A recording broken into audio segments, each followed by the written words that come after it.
सबैलाई जय मसीह। आज अर्को श्रृङ्खलामा तपाईँलाई स्वागत छ।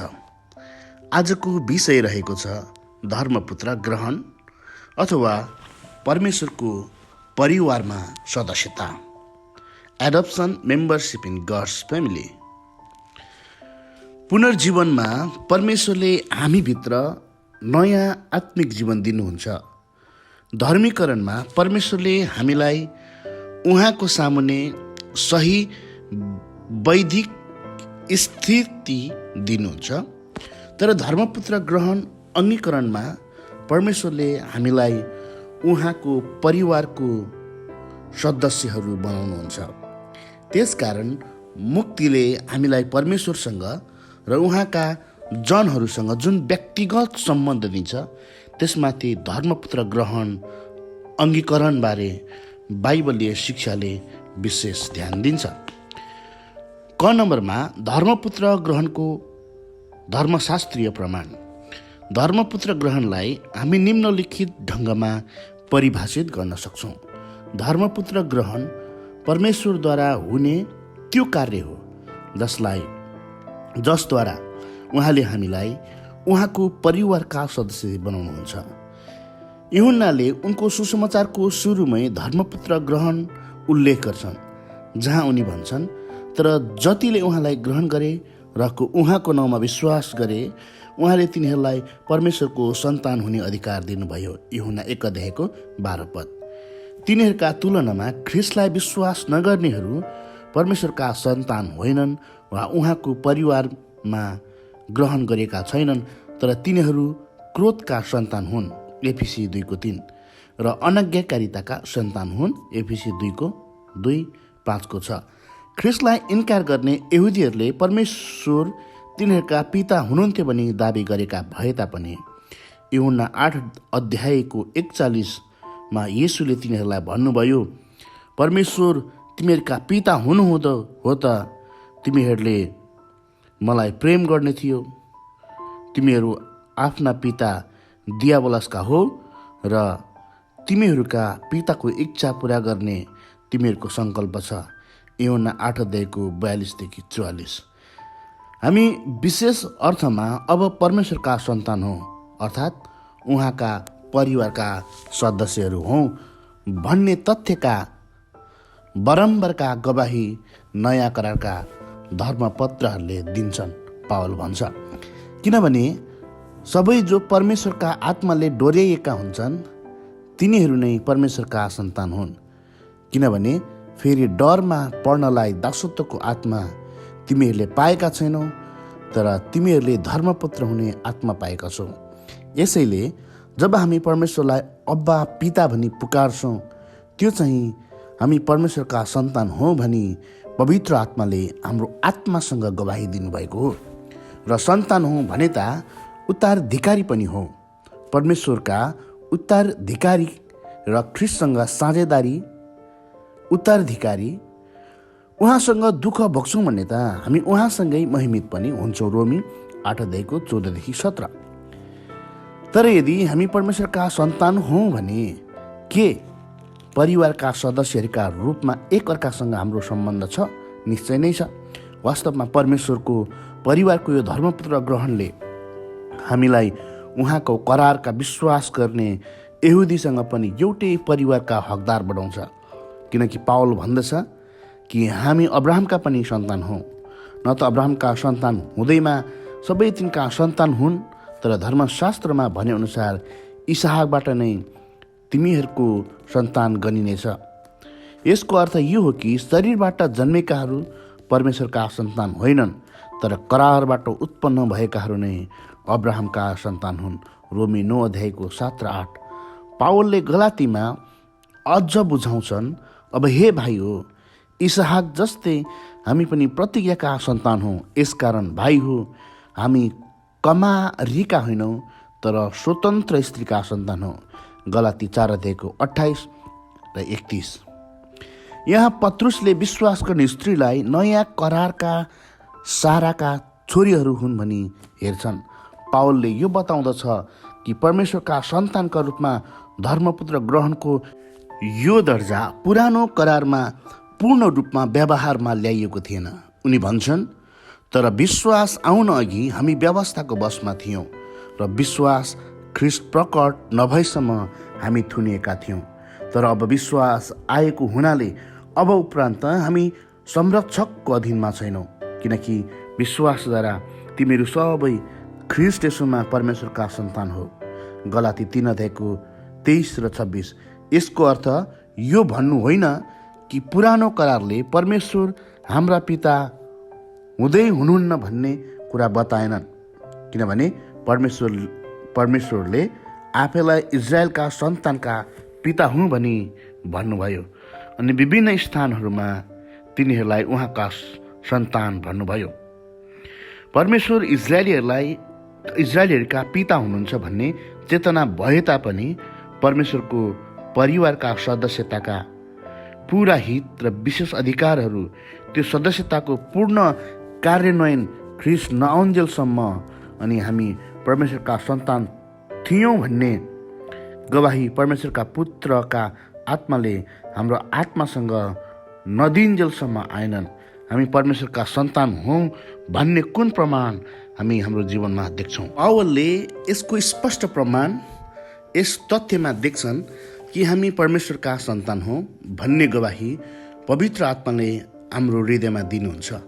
तर समयको पूर्णतामा परमेश्वरले आफ्नो पुत्रलाई पठाउनु भयो।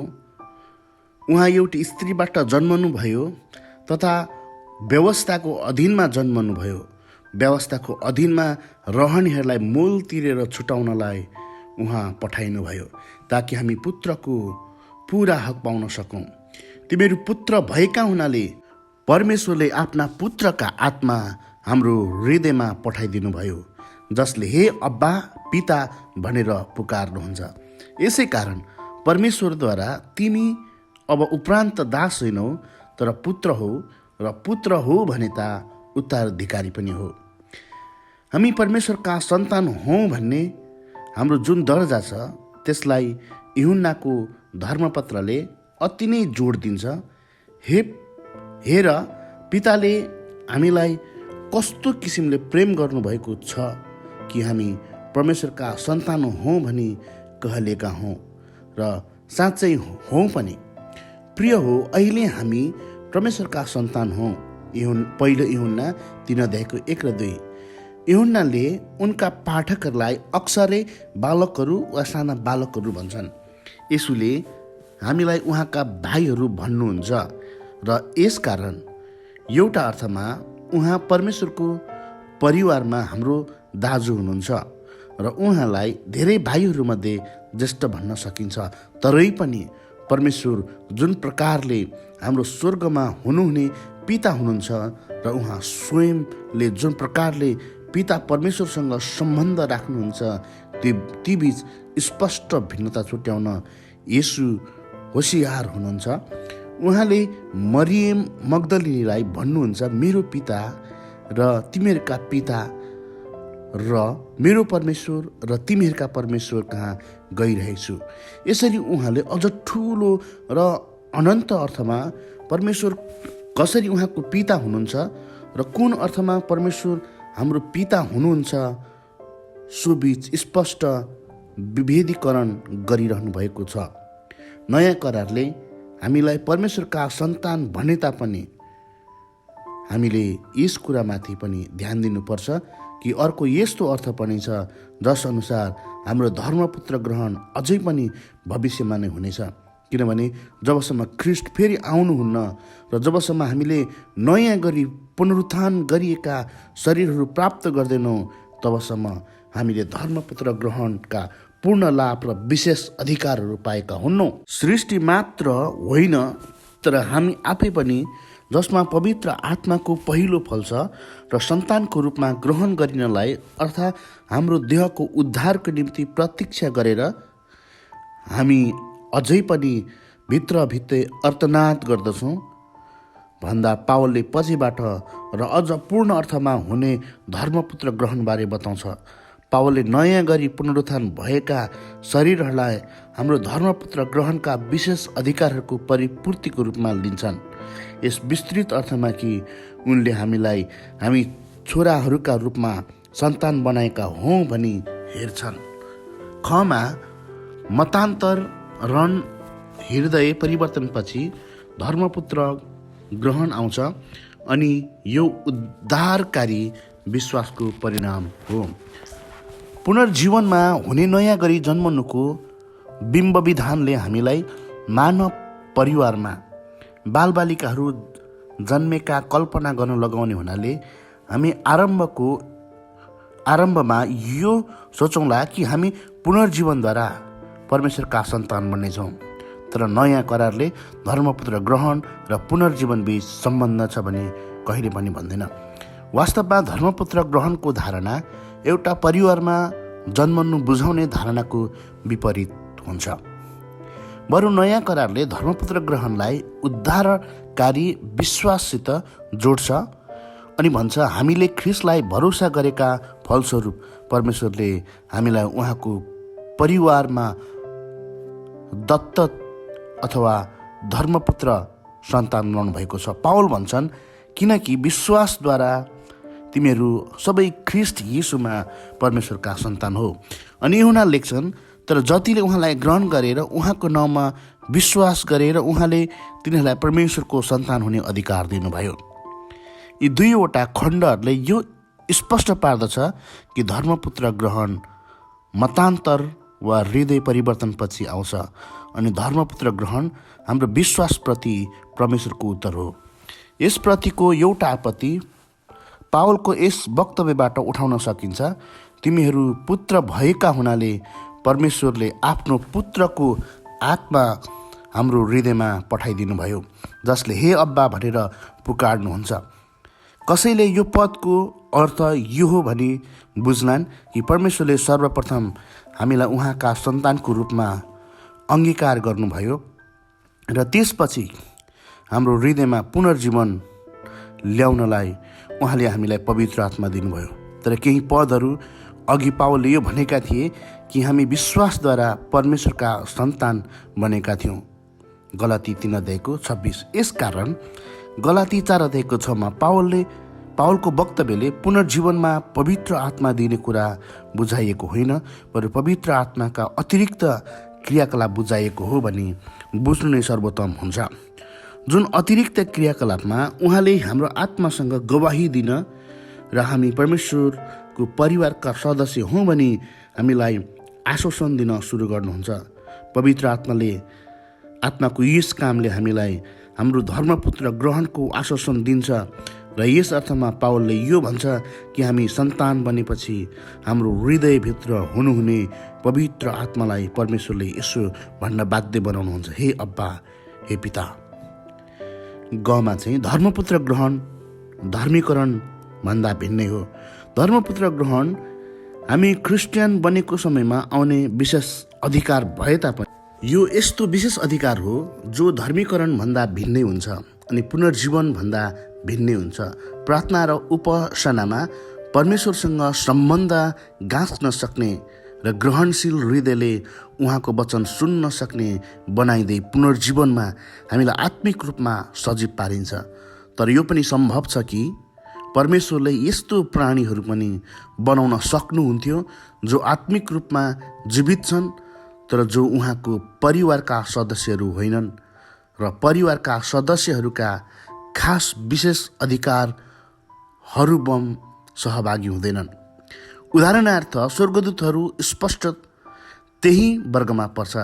त्यसकारण परमेश्वरको परिवारमा सन्तानका रूपमा ग्रहण गरिने त्यो महान विशेष अधिकार बिना हामीलाई पुनर्जीवन दिने निर्णय गर्नु परमेश्वरको निम्ति सम्भव हुने थियो।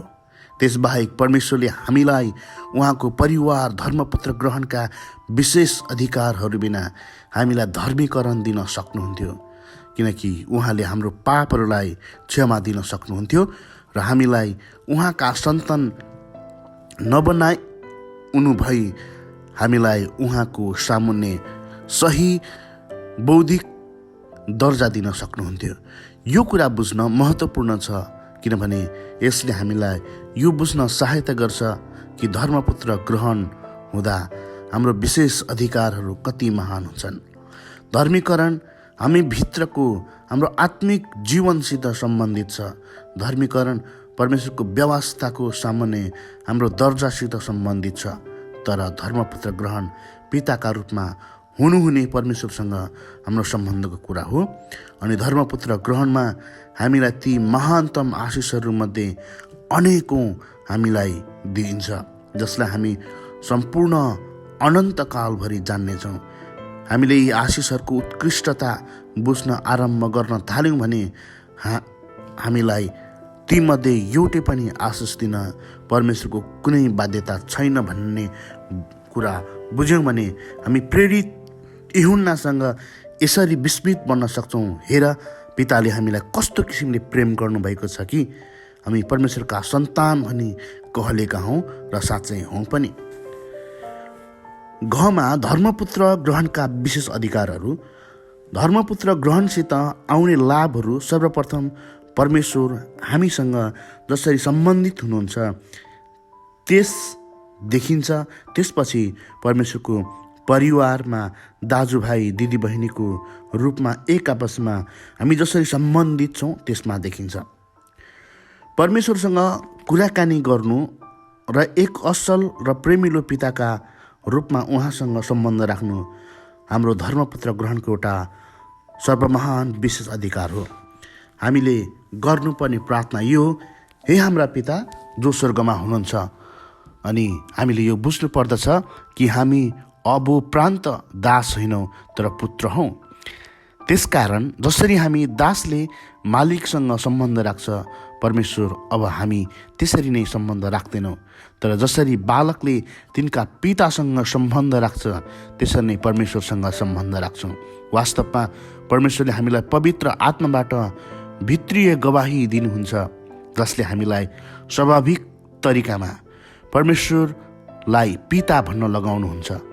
जब हामी परमेश्वरलाई अब्बा पिता भनी पुकार्छौँ, त्यो चाहिँ हामी परमेश्वरका सन्तान हौँ भनी पवित्र आत्माले हाम्रो आत्मासँग गवाही दिनुभएको हो। पिताका रूपमा परमेश्वरसँग यो सम्बन्ध क्रिस्चियन जीवनका अन्य धेरै आशिषहरूको आधार हो। अनि यो त्यो आधारभूत तरिका बन्दछ जसद्वारा हामी परमेश्वरसँग सम्बन्ध राख्छौँ। यो सत्य हो कि परमेश्वर हाम्रो सृष्टिकर्ता, हाम्रो न्यायाधीश, हाम्रो प्रभु र स्वामी, हाम्रो शिक्षक, हाम्रो सम्भरक र रक्षक हुनुहुन्छ।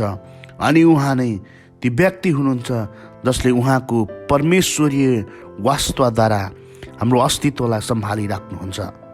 तर त्यो भूमिका जो घनिष्ठतम छ, त्यो भूमिका जसले अनन्तको निम्ति परमेश्वरसँग सङ्गतिका सर्वोच्च विशेषाधिकारहरू बताउँछ, त्यो भूमिका स्वर्गमा हुनुहुने पिताको भूमिका हो। परमेश्वरले हामीसँग पिताका रूपमा सम्बन्ध राख्नुहुन्छ भन्ने तथ्यले यो स्पष्ट गरी देखाउँछ कि उहाँले हामीलाई प्रेम गर्नुहुन्छ, उहाँले हामीलाई बुझ्नुहुन्छ। जसरी बाबुले आफ्नो छोराछोरीलाई टिठ्याउँछ, त्यसरी नै उहाँको भय मान्नेहरूलाई परमप्रभुले टिठ्याउनुहुन्छ। किनभने उहाँ जान्नुहुन्छ हाम्रो सृष्टि कसरी भएको हो, हामी धुलो मात्र हौँ भनी उहाँ सम्झनुहुन्छ। अनि उहाँले हाम्रो अभावहरू पुरा गरिदिनुहुन्छ, किनकि अन्य जातिहरूले यी सब थोक खोज्छन्, तर तिमीहरूका स्वर्गमा हुनुहुने पिताले तिमीहरूलाई यी सब थोकको खाँचो छ भनी जान्नुहुन्छ। यसबाहेक पिताका रूपमा उहाँको भूमिका परमेश्वरले हामीलाई धेरै असल वरदानहरू दिनुहुन्छ। तिमीहरू दुष्ट भएर आफ्नो छोरा छोरीहरूलाई असल चिज दिन जान्दछौ भने स्वर्गमा हुनुहुने तिमीहरूका पिताले उहाँसित माग्नेहरूलाई कति बढी गरेर असल चिज दिनुहुनेछ। हामीलाई सान्त्वना दिनलाई, हामीलाई सेवाकाईमा सशक्त बनाउनलाई र क्रिस्चियन जीवन जिउनलाई उहाँले हामीलाई विशेष गरी पवित्र आत्माको वरदान दिनुहुन्छ। वास्तवमा परमेश्वरले हामीलाई यस जीवनमा दिनुहुने वरदानहरू मात्र होइन, तर उहाँले हामीलाई स्वर्गमा महान अधिकार पनि दिनुहुन्छ। किनभने हामी ख्रीष्टसँग साझे उत्तराधिकार बनेका छौँ। पावल भन्छ, यसै कारण परमेश्वरद्वारा तिमी अब उपरान्त दास होइनौ तर पुत्र हौ, र पुत्र हो भने त उत्तराधिकारी पनि हो। हामी वास्तवमा परमेश्वरका उत्तराधिकार र ख्रिस्टसँग साझै उत्तराधिकारी हौँ। स्वर्गमा साँची राखिएको अविनाशी विशुद्ध र नओइलाउने किसिमका महान र अनन्तको उत्तराधिकारमाथि उत्तराधिकारीहरूका रूपमा हाम्रो अधिकार छ। स्वर्गका सबै महान विशेष अधिकारहरू र आशिषहरू हाम्रा निम्ति र हाम्रो अधिकारमा राखिएका छन्, किनभने हामी राजाका सन्तान, राजकीय परिवारका सदस्यहरू, नयाँ आकाश र पृथ्वीमा ख्रिस्टसँग राज गर्ने राजकुमार र राजकुमारीहरू हौँ।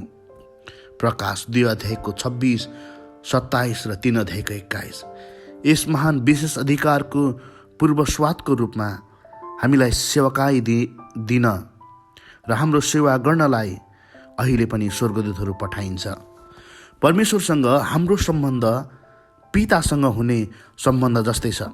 जुन पिता स्वर्गमा हुनुहुन्छ त्यही सम्बन्धको सन्दर्भमा हामीले त्यो प्रार्थना बुझ्नु पर्दछ, जुन प्रार्थना दिनहुँ गर्नु भनी येशूले उहाँका चेलाहरूलाई भन्नुभयो, हे हाम्रा पिता जो स्वर्गमा हुनुहुन्छ, हाम्रा अपराध क्षमा गर्नुहोस्, जसरी हामीले पनि हाम्रा विरुद्धमा पाप गर्नेहरूलाई क्षमा गरेका छौँ। पापको क्षमाका निम्ति गरिएको यो दिनहुँको प्रार्थना त्यो प्रार्थना होइन जसको निम्ति परमेश्वरले हामीलाई हाम्रो सम्पूर्ण जीवनकालभरि नै बारम्बार धर्मीकरण गर्नुहुन्छ। किनकि धर्मीकरण एकैपटक हुने घटना हो, जुन घटना हामीले उद्धारको विश्वाससित ख्रिस्टलाई भरोसा गरेका तुरन्तै पछि आउँछ। पापको क्षमाको निम्ति गरिएको दैनिक प्रार्थना बरु हामीसँग उहाँको त्यो पितातुल्य सम्बन्ध फेरि स्थापित होस् भन्ने प्रार्थना हो, जुन सम्बन्ध परमेश्वरलाई अप्रसन्न बनाउने पापद्वारा विच्छिन्न बनाइएको र आफ्नो सन्तानलाई प्रेम गर्नुहुने पिताले जस्तै परमेश्वरले हामीसँग फेरि सम्बन्ध बनाउन् भन्ने प्रार्थना हो। हाम्रो अपराध क्षमा गर्नुहोस् भन्ने प्रार्थना हाम्रो प्रार्थना हो, जसमा हामीले आफैहरूलाई विश्वका न्यायाधीशका रूपमा हुनुभएका परमेश्वरसँग होइन तर पिताका रूपमा हुनुहुने परमेश्वरसँग सम्बन्ध गाँसिरहेका छौँ। यो यस्तो प्रार्थना हो जुन प्रार्थनामा हामी हाम्रा पितासँग त्यो खुल्ला सङ्गति पुनर्स्थापित गर्न चाहन्छौँ, जुन सम्बन्ध पापको कारण विच्छेद भएको छ। पवित्र आत्माद्वारा डोर्याइने विशेष अधिकार पनि धर्मपुत्र ग्रहणको एउटा लाभ हो। पावलले यो नैतिक लाभ हो भनी देखाउँछ, जसद्वारा पवित्र आत्माले हामीभित्र परमेश्वरको आज्ञा पालन गर्ने र उहाँको इच्छा अनुसार जिउने इच्छाहरू हालिदिनुहुन्छ। उनी भन्छन्, सबै जो परमेश्वरका आत्माले डोर्याएका हुन्छन् तिनीहरू नै परमेश्वरका सन्तान हुन्। अनि उहाँले यसलाई यो कारणको रूपमा हामीलाई दिन्छन्, जसले गर्दा क्रिस्चियनहरूले तिनीहरूभित्र काम गरिरहनु भएको पवित्र आत्माका माध्यमबाट पद 13 र पद 14 को सुरुमा भएको किनभने शब्दमा ध्यान दिनुहोस्। शरीरका कार्यहरू निर्मूल पार्नु पर्दछ। उनले पवित्र आत्माले परमेश्वरको सन्तानलाई परमेश्वरप्रति आज्ञाकारिताको मार्गमा गवाही र मार्गदर्शन गरिराख्नु भएको देख्छन्। परमेश्वरको परिवारमा सन्तान भनी अङ्गीकार गरिदाको अर्को विशेष अधिकार, यद्यपि हामीले यसलाई विशेष अधिकार भनी सदैव चिन्दैनौँ। यो तथ्य हो कि परमेश्वरले हामीलाई उहाँका सन्तान भनी अनुशासनमा ल्याउनुहुन्छ। हे मेरो पुत्र, परमेश्वरको ताड्नलाई हलुका नसम्झ, उहाँबाटको दण्डमा हरेस नखाओ, किनभने जसलाई परमेश्वरले प्रेम गर्नुहुन्छ त्यसैलाई ताड्न दिनुहुन्छ र आफूले ग्रहण गर्नुभएको हरेक छोरालाई उहाँले दण्ड दिनुहुन्छ। हिब्रूका लेखकले बुझाउँछ, परमेश्वरले हामीलाई छोरालाई चाहिँ व्यवहार गर्नुहुन्छ, किनभने बाबुले ताड्न नदिएको कुन चाहिँ छोरा हुन्छ र। तर हामी उहाँका पवित्रताको सहभागी हुन सकौँ भनेर हाम्रो फाइदाको निम्ति उहाँले ताड्न दिनुहुन्छ। हिब्रू 12 अध्यायको 7 र 10। जसरी संसारिक छोराछोरीहरू तिनीहरूका संसारिक बाबुद्वारा समुचित प्रकारले अनुशासनमा हुर्काइँदा आज्ञाकारितामा हुर्किन्छन्, त्यसरी नै हाम्रा स्वर्गमा हुनुहुने पिताद्वारा अनुशासनमा ल्याइँदा हामी धार्मिकता र पवित्रतामा बढ्दै जान्छौँ। परमेश्वरको त्यो पितातुल्य अनुशासनसित सम्बन्धित तथ्य यो हो कि परमेश्वरका सन्तान र ख्रीष्टसँग साझे उत्तराधिकारका रूपमा हामीसित उहाँका कष्टहरू र त्यसपछिका उहाँको महिमा दुवैमा सहभागी बन्ने विशेष अधिकार छ। जसरी ख्रीष्टले यी कष्टहरू भोग्नु र आफ्नो महिमामा प्रवेश गर्नु आवश्यक थियो, त्यसरी नै पछि आउने जीवनमा हामीले महामहिमा पाऊँ भन्ने खातिरले कष्टहरू सहँदै परमेश्वरले हामीलाई त्यही मार्गमा हिँड्ने विशेष अधिकार दिनुहुन्छ। जुन मार्गमा ख्रीष्ट हिँड्नुभयो र सन्तान हो भने त उत्तराधिकार पनि हो। परमेश्वरका उत्तराधिकार र ख्रीष्टसँग साझे उत्तराधिकार, उहाँसँग दुःख भोग्छौँ भने त हामी उहाँसँगै महिमित पनि हुनेछौँ। परमेश्वरसँग हाम्रो सम्बन्ध अनि उहाँसँगको सङ्गतिसित सम्बन्धित यी महान विशेष अधिकारहरू बाहेक धर्मपुत्र ग्रहणका हाम्रा यस्ता विशेष अधिकारहरू पनि छन्, जसले हामीले एक अर्कासँग कसरी सम्बन्ध राख्छौँ त्यसलाई र हाम्रा आफ्नै व्यक्तिगत आचरणहरूलाई पनि प्रभाव पार्दछ। हामी परमेश्वरका सन्तान भएका कारण एक अर्कासँगको हाम्रो सम्बन्ध उदाहरणार्थ स्वर्गदूतहरूका आपस्तमा भएको सम्बन्धहरू भन्दा पनि अति नै गहिरो र घनिष्ठ हुन्छ, किनकि हामी एउटै परिवारका सदस्यहरू हौँ। नयाँ करारले अनेकौँ पटक क्रिस्चियनहरूलाई भाइ हो र बहिनी हो भनी सम्बोधन गर्छ। यसबाहेक सम्पूर्ण मण्डलीलाई भाइ हो भनी सम्बोधन गर्ने धेरैवटा पदहरूले मण्डलीमा भएको पुरुषहरूलाई मात्र होइन तर सम्पूर्ण मण्डलीलाई जातिगत रूपमा बुझाएका हुन्छन् भनी हामीले बुझ्नु पर्दछ। अनि सन्दर्भले यस्तो पनि होइन भनी स्पष्ट गरी नबताएसम्म भाइ हो भन्ने सम्बोधनले प्रभुमा दाजुभाइ र दिदीबहिनीहरूलाई नै बुझाएको हो भनी हामी मान्नु पर्दछ। धर्मपत्रहरूमा भाइ वा दाजुको पदवी यति सामान्य छ कि नयाँ करारका लेखकहरूले अन्य जुन क्रिस्चियनहरूलाई लेखिएका थिए तिनीहरूलाई सम्बोधन गर्ने प्रमुख तरिका नै यही भएको देखिन्छ। मण्डली परमेश्वरको परिवार हो भन्ने जुन बलियो चेतना थियो त्यसलाई यस सम्बोधनले ओल्याउँछ। वास्तवमा पावलले तिमोथीलाई एफिससमा भएको मण्डली र यसमा भएका विभिन्न व्यक्तिसँग त्यसरी नै सम्बन्ध गाँच्नु भन्छ। जसरी तिमोथीले एउटा ठुलो परिवारका सदस्यसँग सम्बन्ध गाँच्थे। वृद्ध मानिसहरूलाई नहप्काऊ तर तिनलाई बाबुलाई जस्तै गरी सम्झाऊ। आफूभन्दा सानाहरूसँग भाइ समान व्यवहार गर। वृद्ध स्त्रीहरूलाई आमा झैँ र युवतीसँग चाहिँ सम्पूर्ण पवित्रता साथ बहिनी समान व्यवहार गर। पहिलो तिमोथी 5:1 र 2। मण्डलीलाई परमेश्वरको परिवारको रूपमा हेर्ने यो अवधारणाले हामीलाई मण्डलीको कार्यबारे एउटा नौलो परिप्रेक्ष्य दिनुपर्दछ। यो पारिवारिक काम हो अनि यस पारिवारिक विभिन्न सदस्यहरूले एक अर्कासँग कहिल्यै उपयोगिता गर्नुहुन्न वा तिनीहरूका प्रयासहरूमा एक अर्कालाई बाधा पुर्याउनुहुन्न, तर एक अर्कालाई प्रोत्साहन दिनुपर्छ र परिवारको जुनै पनि सदस्य कहाँ आउने कुनै पनि प्रगति सम्बन्धी धन्यवादी बन्नुपर्छ, किनकि सबैले परिवारको भलाइ र पिता परमेश्वरको सम्मानमा देन दिइरहेका छन्।